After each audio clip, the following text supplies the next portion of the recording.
सावंतवाडी जिल्हा परिषदेच्या शाळेच्या इमारतीची दुरवस्था झाल्याची बातमी समोर येते। पाहुयात एकंदरीत शालेय शिक्षण मंत्री दीपक केसरकर यांच्या सावंतवाडी जिल्हा परिषदेच्या शाळेची इमारत एका बाजूने कोसळली आहे। सावंतवाडीमध्ये जिल्हा परिषद शाळा नंबर 1 मधील ही दृश्य आहेत। शाळा बंद असताना इमारतीचा काही भाग कोसळल्यामुळे मोठा अनर्थ टळलाय। मात्र कोसळलेल्या जिल्हा परिषदेच्या इमारतीमध्ये शाळा सुरू ठेवल्यामुळे पालकांकडून नाराजी व्यक्त केली जाते। धोकादायक इमारतीत शाळा सुरू असल्याने पालकांकडून मात्र तीव्र नाराजी आणि संताप व्यक्त करण्यात आलाय।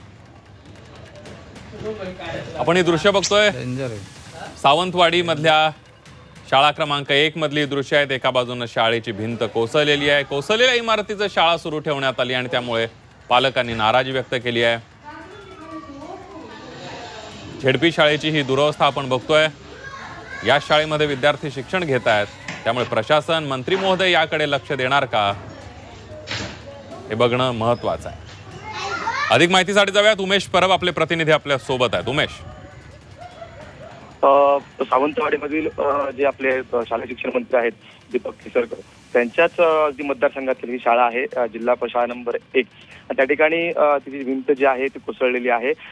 मागील काही दिवस आपल्या सिंधुदुर्ग जिल्ह्यामध्ये मुसळधार पाऊस होतोय आणि त्याचा परिणाम आहे। किंबहुना या शाळेकडे दुर्लक्ष केलं असं देखील इथल्या पालकांचं किंवा नागरिकांचं म्हणणं आहे। मात्र सुदैवानं त्या ठिकाणी शाळा बंद होती आणि त्यामुळे कोणतीही ही दुर्घटना आहे किंबहुना कोणी जखमी किंवा कोणी विद्यार्थी नसल्यामुळे मोठी दुर्घटना टळली।